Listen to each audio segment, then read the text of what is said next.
A very wise teacher once told us, if you want to change the world, change the metaphor. Then he gave us some of his favorite examples. You think of language differently, he said, if you think of words pregnant with celestial fire, or words that weep and tears that speak. Of course, the heart doesn't physically separate into pieces when we lose someone we love, but a broken heart conveys the depth of loss. And if I say, you are the apple of my eye, you know how special you are in my sight. In other words, metaphors cleanse the lens of perception and give us a fresh take on reality. In other words, recently I read a book and saw a film that opened my eyes to see differently the crisis of our times. And the metaphor used by both was, believe it or not, zombies. You heard me right, zombies. More on the film later, but this is the book, Zombie Politics and Culture in the Age of Casino Capitalism. Talk about connecting the dots. Read this, and the headlines of the day will, I think, arrange themselves differently in your head, threading together ideas and experiences to reveal a pattern.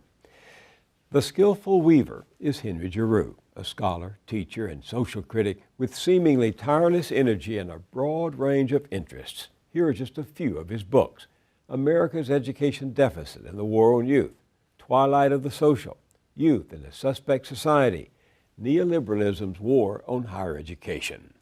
Henry Giroux is the son of working-class parents in Rhode Island, who now holds the Global TV Network Chair in English and Cultural Studies at McMaster University in Canada. Henry Giroux, welcome. Thank you. It's great to be here. There's a great urgency in your recent books and in the essays you've been posting online, a fierce urgency, almost as if you are writing with the doomsday clock ticking. What accounts for that? Well, for me, democracy is too important to allow it to be undermined in a way in which every vital institution that matters, from the political process to the schools, to the inequalities, to the money being put into politics. I mean, all those things that make a democracy viable are in crisis. And the problem is, the crisis, while we recognize in many ways is associated increasingly with the economic system, what we haven't gotten yet is that it should be accompanied by a crisis of ideas. That the stories that are being told about democracy are really about the swindle of fulfillment. The swindle of fulfillment? The swindle of fulfillment, in that what the reigning elite, in all of their diversity, now tell the American people, if not the rest of the world, is that democracy is an excess. It doesn't really matter anymore. That we don't need social provisions. We don't need the welfare state. That the survival of the fittest is all that matters. That in fact, society should mimic those values in ways that suggest a new narrative.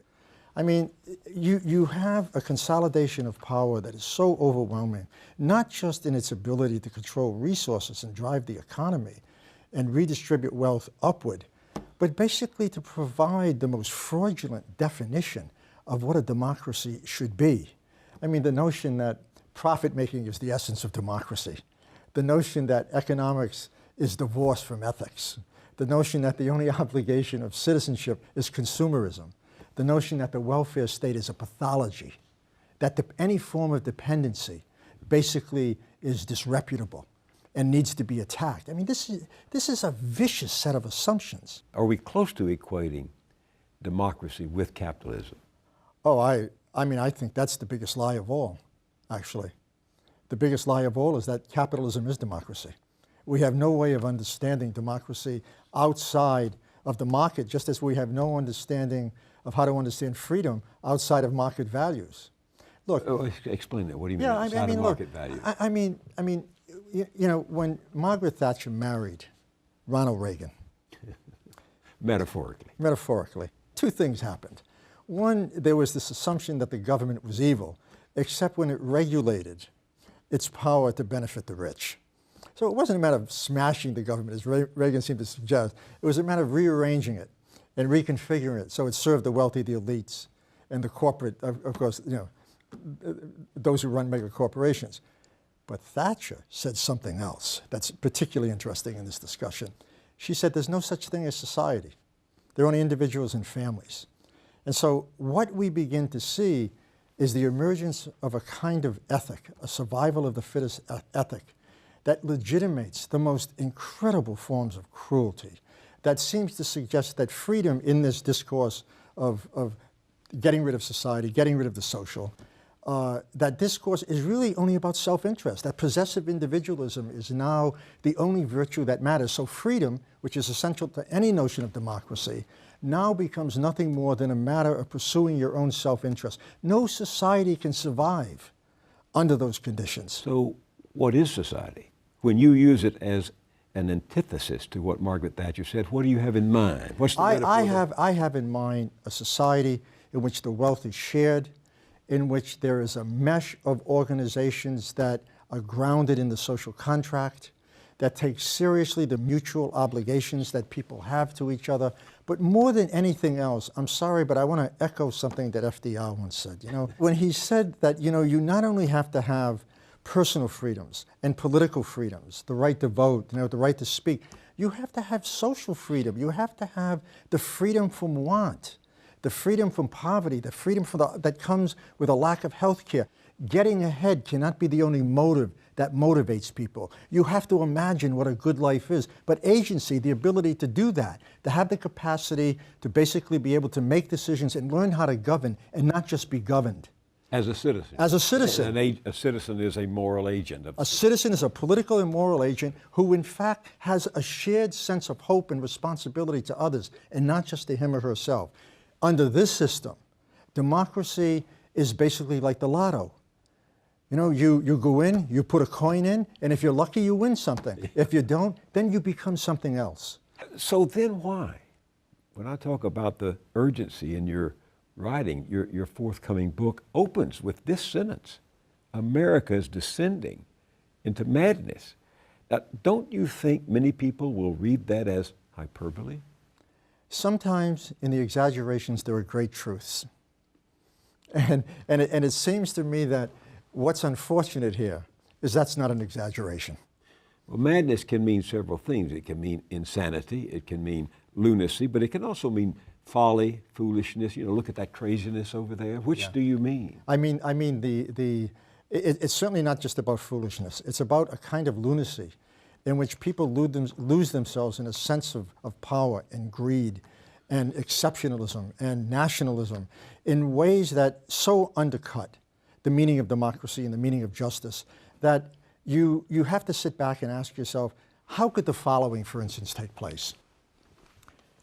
How could people who allegedly believe in democracy in the American Congress cut $40 billion from a food stamp program, half of which those food stamps go to children? And you ask yourself, how could that happen? I mean, how can you say no to a Medicaid program, which is far from radical, but at the same time offers poor people health benefits that could save their lives? How do you shut down public schools and say that charter schools and private schools are better because education is really not a right, it's an entitlement? How do you get a discourse governing the country that seems to suggest that anything public health, public transportation, public values, public engagement is a pathology? Let me answer that from the other side. They would say to you that we cut Medicaid or food stamps because they create dependency. We close public schools because they aren't working, they aren't teaching. People are coming out not ready for life. No, that's the answer that they give. I mean, and it's a mark of their insanity. I mean, that's precisely an answer that in my mind embodies a kind of psychosis that is so divorced, is in such denial about power and how it works, and is in such denial about their attempt to, what I call, individualize the social. In other words, individualize the social, which means that all problems, if they exist, rest on the shoulders of individuals. You are responsible if you're poor, you're responsible if you're ignorant, you're responsible if you're sick. That's right. That the government, the larger social order, the society has no responsibility whatsoever, so that you often hear this. I mean, if you have an economic crisis caused by the hedge fund crooks, and millions of people have put out of work, and they're all lining up for unemployment. What do we hear in the national media? We hear that maybe they don't know how to fill out unemployment forms. Maybe it's about character. You know, maybe they're just simply lazy. This line struck me from, quote, "The ideology of hardness and cruelty runs through American culture like an electric current." Yeah, it sure does. I mean, to see poor people, their benefits being cut, to see pensions of Americans who have worked like my father all their lives and taken away, to see the rich just accumulating more and more wealth. I mean, it seems to me that there has to be a point where you have to say, no, this has to stop. We can't allow ourselves to be driven by those lies anymore. We can't allow those who are rich, who are privileged, who are entitled, who accumulate wealth to simply engage in a flight from social and moral and political responsibility by blaming the people who are victimized by those policies as the source of those problems. There's a new reality, you write, emerging in America, in no small part because of the media, one that enshrines a politics of disposability, in which growing numbers of people are considered dispensable and a drain on the body politic and the economy, not to mention, you say, an affront on the sensibilities of the rich and the powerful. If somebody had to say to me, ask me the question, what exactly is new that we haven't seen before? And I think that what we haven't seen before is an attack on the social contract, Bill, that is so overwhelming, so dangerous in the way in which it's being deconstructed and being disassembled, that you now have, as a classic example, you have a whole generation of young people who are now seen as disposable. They're in debt, they're unemployed. My friend Zygmunt Bauman calls them the zero generation. Zero jobs, zero hope, zero possibilities, zero employment. And it seems to me when a country turns its back on its young people because they figure in short-term investments, not long-term investments, they can't be treated as simply commodities that are going to in some way provide an instant payback and extend the bottom line. They represent something more noble than that. They represent an indication of how the future is not going to mimic the present and what obligations people might have, social, political, moral, and otherwise, to allow that to happen. And we've defaulted on that possibility. You actually call it, there's the title of the book, America's Education Deficit and the War on Youth. Oh, this is a war. It's a war that endlessly commercializes kids both as commodities and as commodifiable. Example being that young people can't turn anywhere without in some way being told that the only obligation of citizenship is to shop, is to be a consumer. You can't walk on a college campus today and walk into the student union and not see everybody represented there, from the local banks to Disneyland to the local shops, all selling things. I mean, it's like the school has become a mall. It imitates the mall. And if you walk into schools, as one example, I mean, you look at the buses, there are advertisements on the buses. You walk into the bathroom, there are advertisements above the stalls. I mean, the curriculum is written by General Electric. We're all branded. Everything is branded. They're branded. Where are the public spaces for young people to learn a discourse that's not commodified, to be able to think about non-commodifiable values like trust, justice, honesty, integrity, caring for others, compassion? Those things, they're just simply absent. They're not part of those public spheres because those spheres have been commodified. What does it mean to go to school all day and just be taking tests and learning how to teach for the test? Their minds are numbed. I mean, the expression I get from them, they call school dead time, these kids. So it's dead time. I call it the disimagination zones. Disimagination. Yeah. It's a form of learning that robs the mind of any possibility of being imaginative. The arts are cut out, right? So the questions are not being raised about what it means to be creative. All of those things that speak to educating the imagination, to stretching it, to giving kids the knowledge, a sense of the traditions, the archives, to take risk, to learn about the world, they're disappearing. I heard you respond to someone who asked you at a public session the other evening, what would you do about what you've just described? And your first response was, start debating societies in high schools all across the country. That's right. One of the things that I learned quickly as a result of the internet is I started getting a ton of letters from students who basically are involved in these debate societies. And they're saying things like, we use your work. We love this work. And I actually got involved with one that was working out of Brown University, is working with a high school in the inner cities there, and I got involved with some of the students.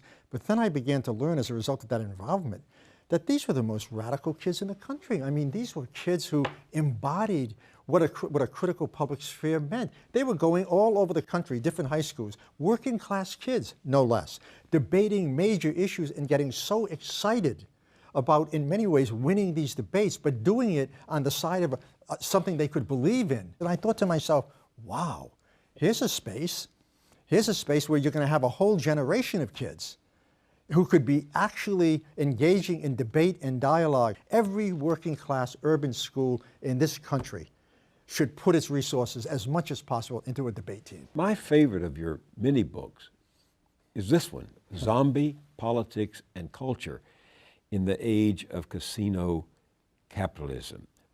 Why that metaphor, zombie politics? Because it's a politics that's informed by the machinery of social and civil death. Death? Death.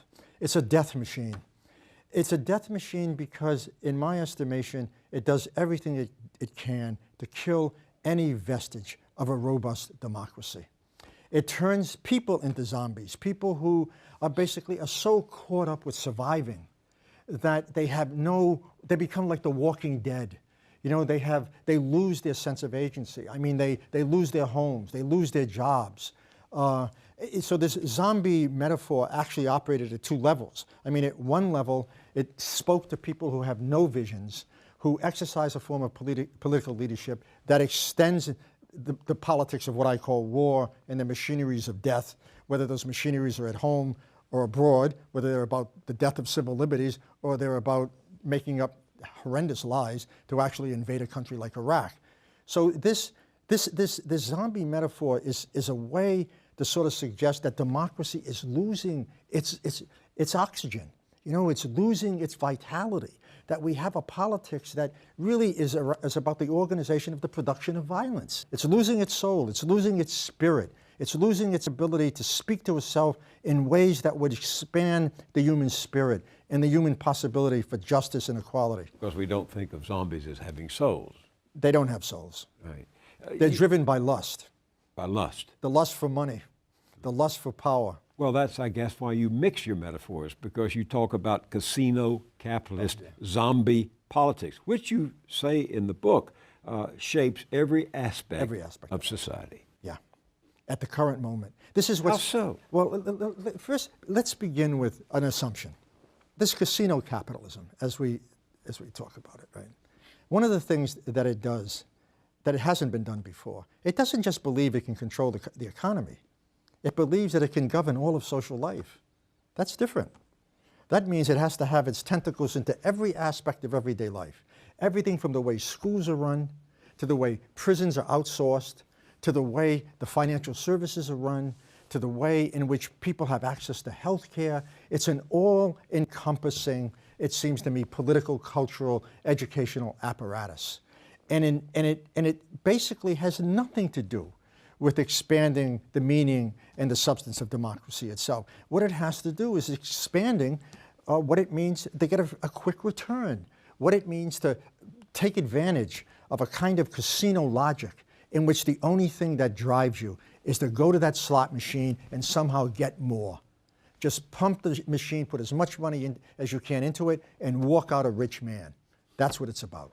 You say that casino capitalist zombie politics views competition as a form of social combat, celebrates war as an extension of politics, and legitimates a ruthless social Darwinism. Oh, I mean, it is truly ruthless.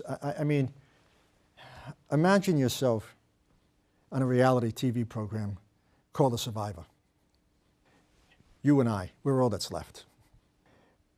The ideology that drives that program is only one of us is going to win. I don't have any respect for you. I mean, all I'm trying to do is beat you. I just want to be the one that's left. I want to win the big prize. And it seems to me that what's unfortunate is that reality now mimics reality TV. It is reality TV in terms of the consensus that drives it. That the shared fears are more important than shared responsibilities. that the social contract is a pathology because it basically suggests helping people as a strength rather than a weakness.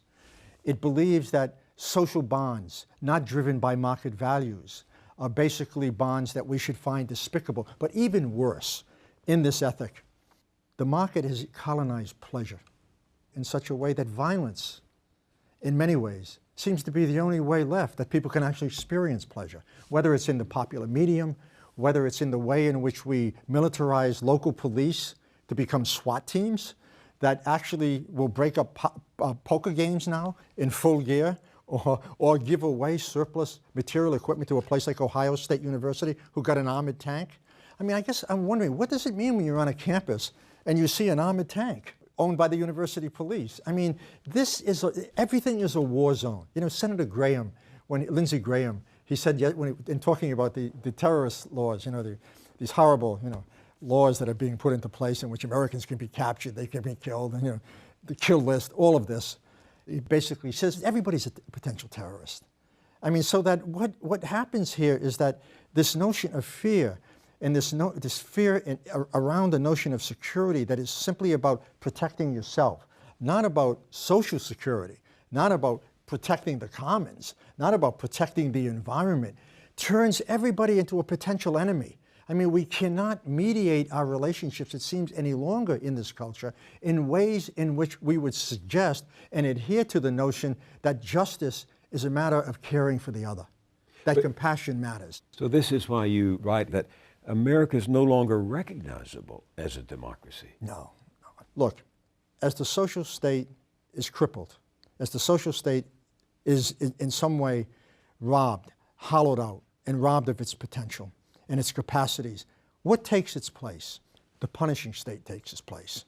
And you get this notion of incarceration, this what we call the governing through crime complex, where governance now has been ceded to corporations who largely are basically about benefiting the rich, the ultra-rich, the big corporations, and allowing the state to exercise its power in enormously destructive and limited ways. And those ways are about militarizing the culture, criminalizing a wide swath of social behavior, and keeping people in check. What does it mean when you turn on the television in the United States and you see young kids, peaceful protesters, lying down with their hands locked, and you've got a guy with, you know, spraying them with pepper spray, as if there's something normal about that, as if that's all it takes. That's how we solve problems. I mean, I guess the question here is, what is it in a culture that would allow the public to believe that in almost any problem, with almost any problem that arises, force is the first way to address it? I mean, one has to recognize that in that kind of logic, something has happened in which the state is no longer in the service of democracy. Well, George Monbiot, who writes for The Guardian, wrote just the other day, it's business that really rules us. And he says, so I don't blame people for giving up on politics when a state corporate nexus of power has bypassed democracy and made a mockery of the voting process, when an unreformed political funding system ensures that parties can be bought and sold, when politicians of the main party stand and watch as public services are divvied up by a grubby cabal of privateers, what is left of the system that inspires us to participate? I mean, the real question is, why aren't we more outraged? Why aren't we in the streets? I mean, that's the central question for the American public. I think that question has to address something fundamental, and that is what we have. Well, we have an economic system that in fact has caused a crisis in democracy.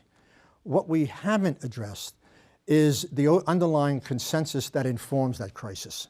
What you have is basically a transgression against the very basic ideals of democracy. We have lost what it means to be connected to democracy. And I think that's coupled with a cultural apparatus, a culture, an educative culture, a mode of politics in which people now have gone through this for so long that it's become normalized. I mean, it's hard to imagine life beyond capitalism. You know, it's easier to imagine the death of the planet than it is to imagine the death of capitalism. I mean, and so it seems to me... Well, they don't want the death of capitalism. I mean, don't you think people want to be capitalists? Don't you think they want money? I'm not sure if they want those things. I mean, I think when you read all the surveys about what's important to people's lives, Bill, actually the things that they focus on are not about, you know, I want to be like the Kardashian sisters, God forbid, right?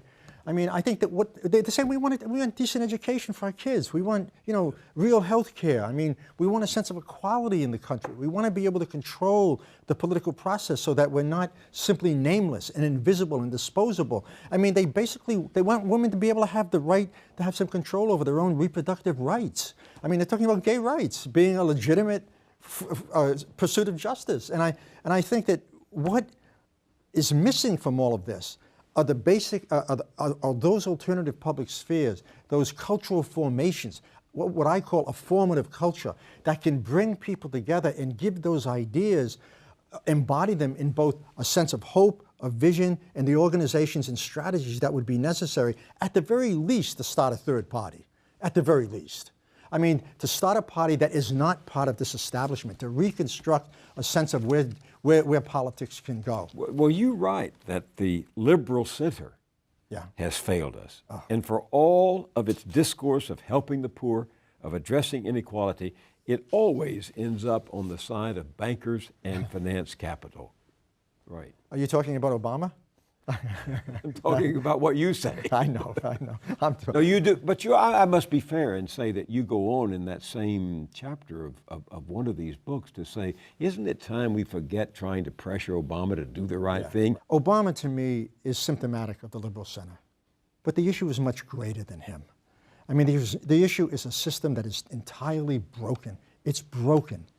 Elections are bought by big money. The political process is not in the hands of the people. It's in the hands of very few people.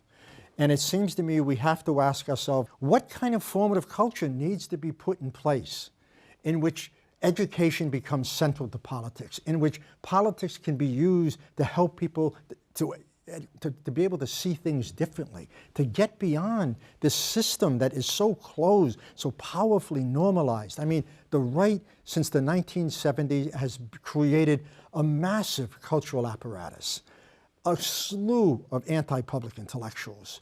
They've invaded the universities with think tanks. They have foundations. They have all kinds of money. And you know, it's interesting, the war they wage is a war on the mind. The war on what it means to be able to dissent, the war on the possibility of alternative visions. And the left really has, and progressives and liberals, we have nothing like that. I mean, we always seem to believe that all you have to do is tell the truth. Yeah. You shall know the truth, and the truth will set you free. Yeah, and the truth will set you free, but I'm sorry, it doesn't work that way. Which brings me to the book you're now finishing and will be published next spring. You call it The Violence of Organized Forgetting.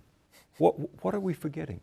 We're forgetting the past. We're forgetting all those struggles that, in fact, offer a different story about the United States. How is it organized, this forgetting? It's organized because it's systemic.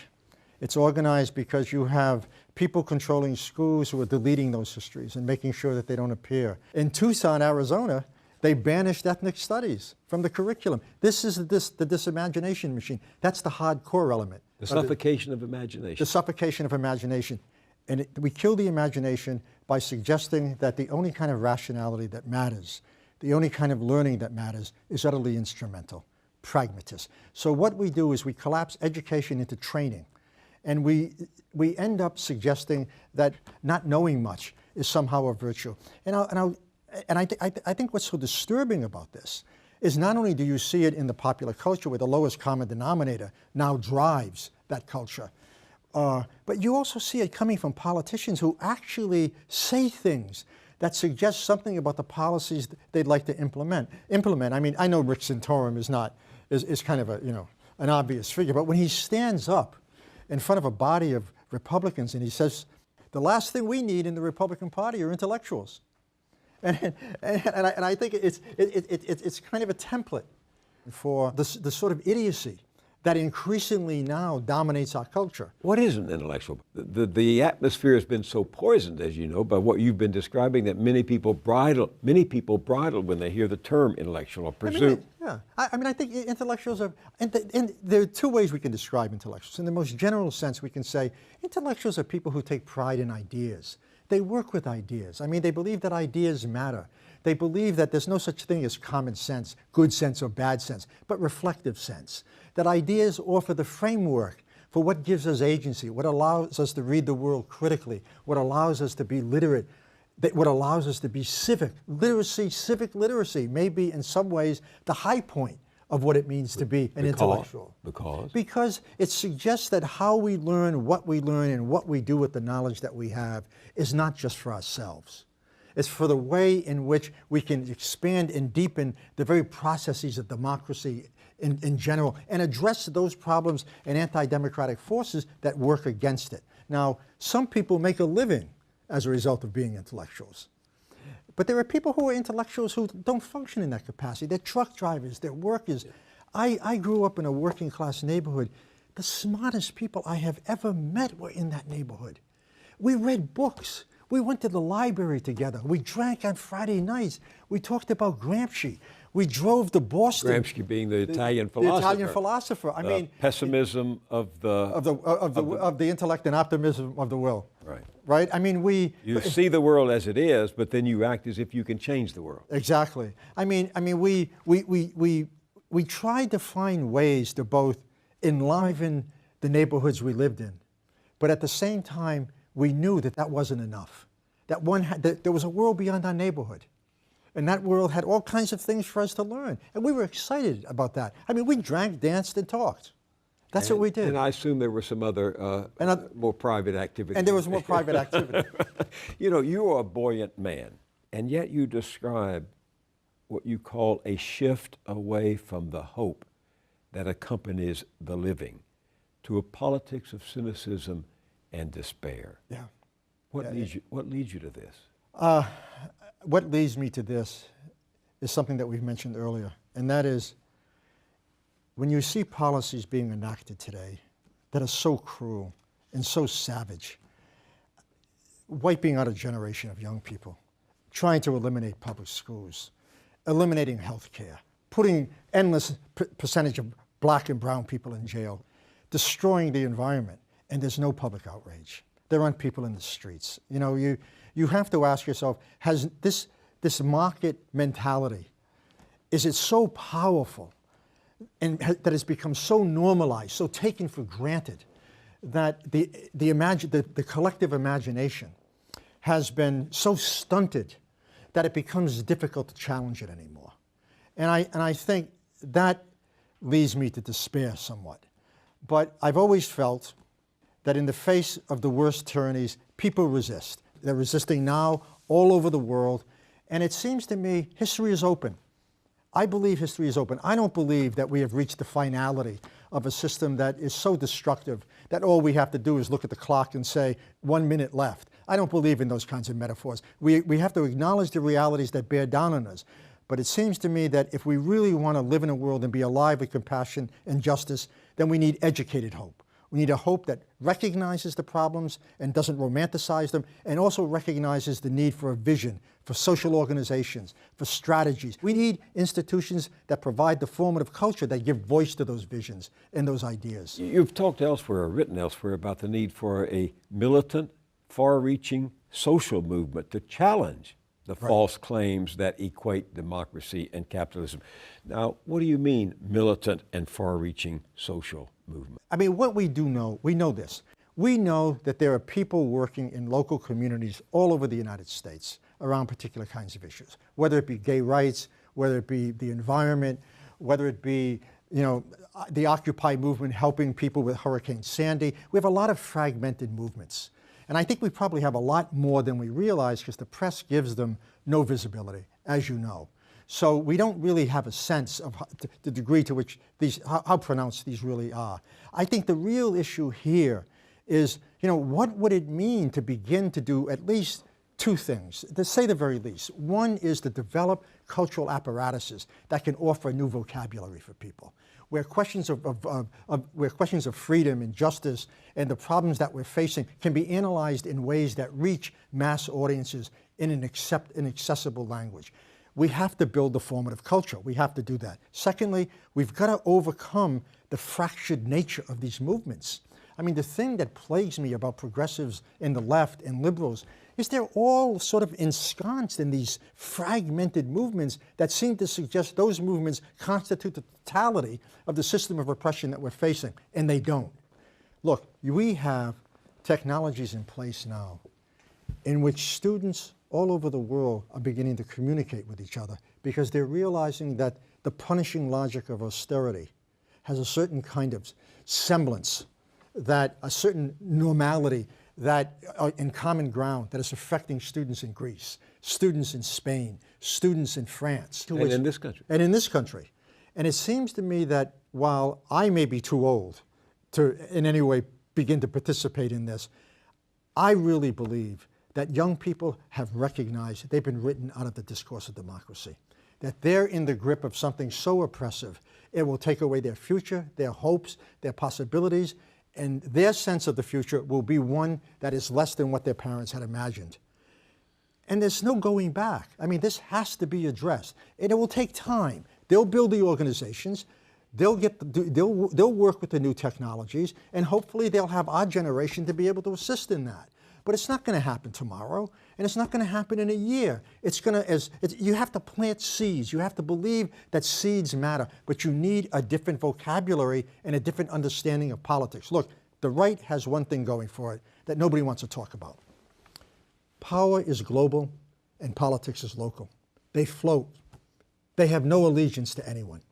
They don't care about the social contract because if workers in the United States don't want to compromise, they'll get them in Mexico. So the notion of political concessions has died for this class. They don't care about it anymore. There are no political concessions. The financial class. The financial class. The 1%. The 1%. That's why they're so savage. They're so savage because there's nothing to give up. They don't have to compromise. The power is so arrogant, so over the top, so unlike anything we have seen in terms of its anti-democratic practices, policies, modes of governance, and ideology, that at some point, they feel they don't have to legitimate this anymore. I mean, it's because the contradictions are becoming so great. And I think all of a sudden a lot of young people are recognizing this old language doesn't work. The language of liberalism doesn't work anymore.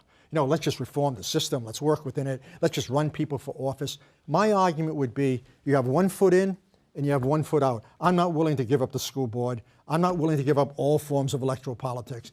But it seems to me at the local level, we can do some of that thing. That people can get elected, they can make moderate changes, but the real changes are not going to come there.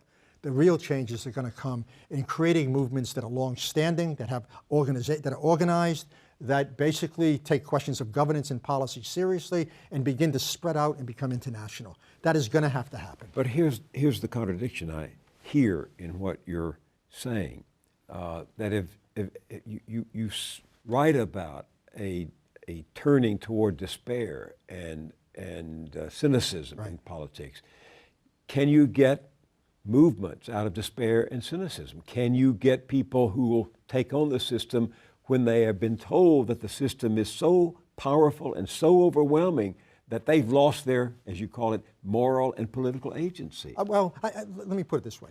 What we often find is people who take for granted the systems that they live in. They take for granted the savagery, the sort of things that you talked about. And it produces 2 kinds of rage.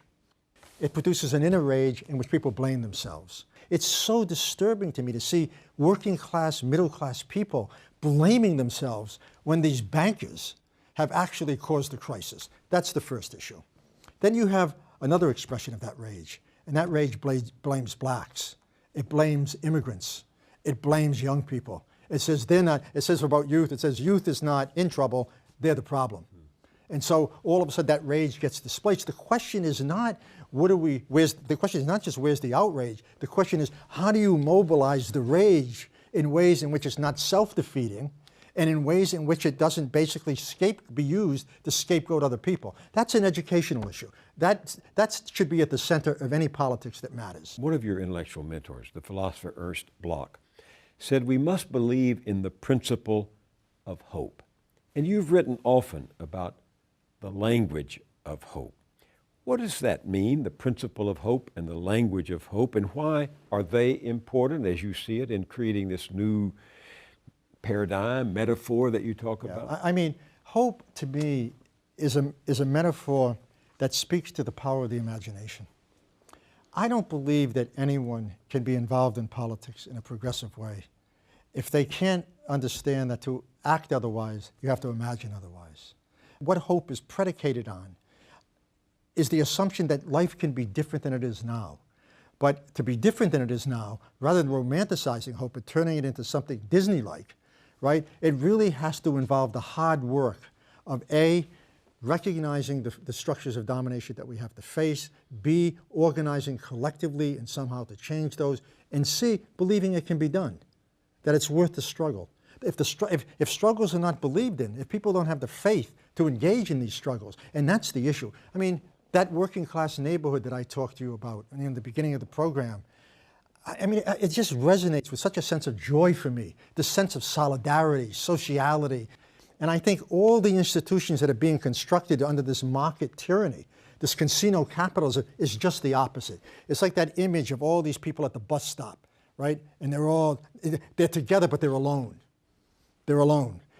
If we have zombie politics, if we have, as you say, metaphorically, zombies in the high levels of government, zombies in banks and financial centers, and zombies in the military, can't you have a zombie population? I mean, you say the stories that are being told through the commercial, corporate, entertainment media are all the more powerful because they seem to defy the public's desire for rigorous accountability, critical interrogation, and openness. Now, if that's what the public wants, why isn't the market providing them? Isn't that what the market's supposed to do, provide what people want? The market doesn't want that at all. I mean, the market wants the people, the apostles of this market logic. I mean, they actually, the first rule of the market is make sure you have power that's unaccountable. That's what they want. And I think that, I mean, what we see is a war on culture itself, a war on the ability to produce meanings that hold power accountable, a war on the possibility of an education that enables people to think critically, a war on cultural apparatuses that entertain by simply engaging in the spectacle of violence and not producing programs that really are controversial, that make people think, that make people alive to the possibilities of, the imagination itself. I mean, my argument is the formative culture that produces those kinds of intellectual and creative and imaginative abilities has been under assault since the 1980s in a very systemic way. So that the formative culture that takes its place is a business culture.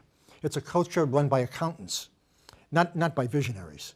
It's a culture run by the financial services. It's a culture run by people who believe that data is more important than knowledge. You paint a very grim picture of the state of democracy, and yet you don't seem contaminated by cynicism yourself. No, I'm not. How do we understand that? Because I refuse to become a part of it. I refuse to become complicitous. I refuse to be alive and to watch institutions being handed over to right-wing zealots. I refuse to be alive and watch the planet be destroyed. I mean, when you talk about the collective imagination, I mean, that imagination emerges when people find strength in collective organizations, when they find strength in each other, believing that we can work together to produce a commons in which we can share that raises everybody up, and not just some people, that contributes to the world in a way that, and I really don't mean to be romanticizing here, but a world in which we recognize is never just enough. Justice is never done. It's an endless struggle, and that there's joy in that struggle because there's a sense of solidarity that brings us together around the most basic, most elemental, and the most important of democratic values. Henry Giroux, thank you very much for Thank you, joining Bill. me.